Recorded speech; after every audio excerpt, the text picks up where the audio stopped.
Salut à tous et bienvenue à Reims, sa cathédrale, son équipe de foot, son champagne et un Porsche Taycan 100% électrique.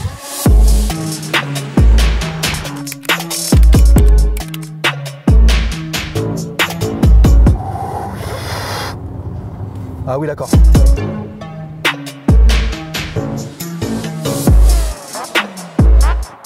Alors, c'est la 4e déclinaison et son nom de code, c'est Propulsion. Son nom, c'est Taycan tout court, après les Turbo, Turbo S, 4S.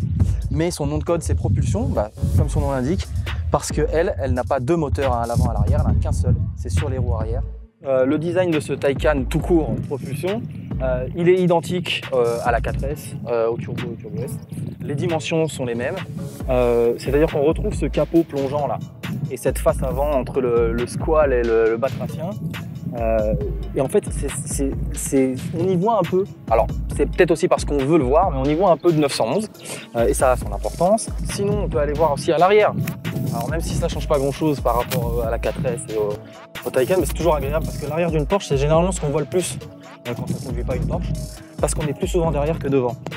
On a ce toit plongeant, ce faux haillon, parce qu'on dirait un haillon, mais pas du tout. Toc. Voilà, c'est une malle. Donc c'est bien une berline 4 portes et il y a de la place, vous voyez. On a ce bandeau qui est du coup la signature Porsche, lumineux. Et on a ce derrière là, rabaissé, plongeant, imposant. Et ça c'est vraiment la patte Stuttgart, c'est la signature maison. Et on va faire un tour à l'intérieur. On va la mettre en route. On a des écrans partout. Le tableau de bord numérique et au centre, bien sûr, il n'y a plus de contour. L'électrique a fait disparaître le contour, donc on a le compteur de vitesse. Et on a l'autonomie, ce qui est très important. L'arrière, donc, c'est une berline 4 portes. Donc l'arrière est forcément très important. On n'est pas sur un coupé, on n'est pas sur un 2+2. On est vraiment sur une berline. Et derrière, c'est relativement spacieux. Et on y met facilement 2 adultes, même un peu épais. Et en fait, on a ce qu'on appelle un foot garage. Un garage à pied. C'est Porsche qui a en fait inséré la batterie donc, dans le plancher. Mais comme la voiture est très basse, on a une batterie qui aurait pu rogner sur l'espace à bord. Et en fait, Porsche a optimisé ces espaces. Donc ces espaces sont sans batterie pour avoir plus de place pour les pieds. Et puis pouvoir emmener des passagers à 230 sur la voie de gauche, bien sûr. Sur l'autobahn. Sur l'autobahn.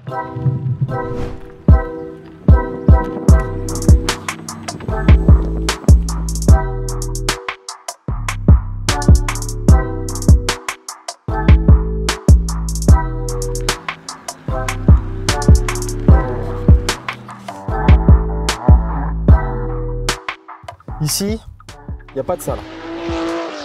Pas de flat 6. Il n'y a pas de ça non plus. Pas de moteur boxer. Ici, il y a ça.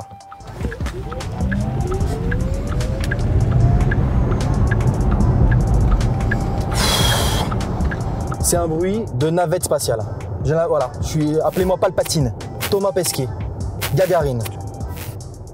Incroyable. Alors ça impressionne toujours sur les voitures électriques. Voilà. Le démarrage à pleine puissance, le couple accessible directement. Mais alors, sur celle-ci, c'est particulièrement scotchant en fait. On est littéralement scotché au siège. Toutes ces accélérations, on est content de s'arrêter parce qu'on est content de redémarrer. Ça, c'est fort quand même. On est content quand on voit un péage, on est content quand on voit un stop, parce qu'on sait qu'on aura la graine, la noisette. Alors ça là, c'est la marque de fabrique de chez Porsche. Jusqu'aux oreilles.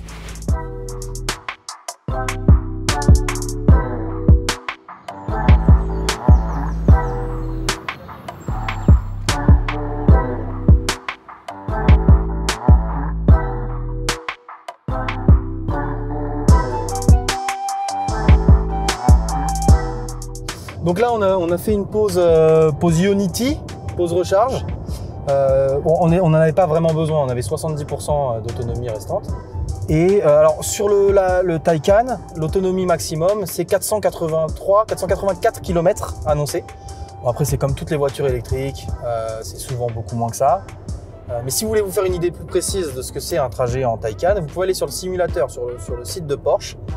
Il y a un simulateur, on rentre sa proportion de ville, de route nationale, d'autoroute, les conditions climatiques, la taille des jantes. On rentre toutes ces informations et puis il nous dit combien de kilomètres on pourra faire. Alors là encore, c'est indicatif, mais ça évite les mauvaises surprises.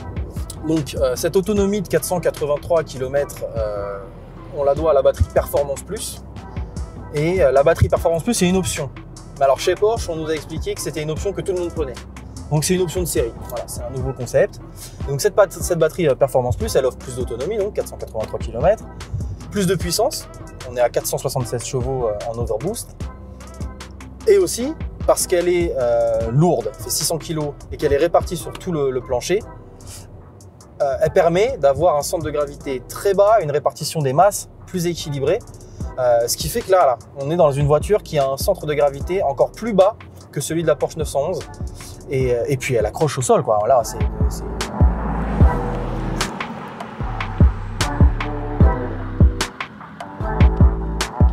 Donc là, on va tenter le mode sport. Toc, sport, c'est parti.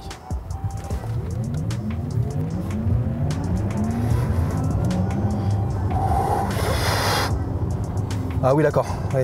Ça change vraiment, hein. C'est pas juste un gadget. Là, on s'est envolé, hein, clairement. Et on n'a pas dépassé les 60. C'est... Ça, c'est cool. Ça, c'est cool.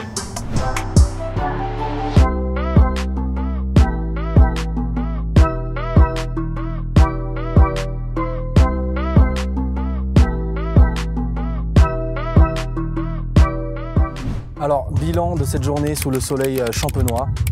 Le Taycan, même dans sa déclinaison d'entrée de gamme, reste une vraie Porsche. Design, agrément de conduite, tout y est. L'électrique cool, ça existe. En tout cas chez Porsche. L'essentiel, c'est de conduire avec le sourire et c'est le plaisir. Et quand on travaille pour The Good Life, le plaisir, c'est le plus important. Allez, ciao!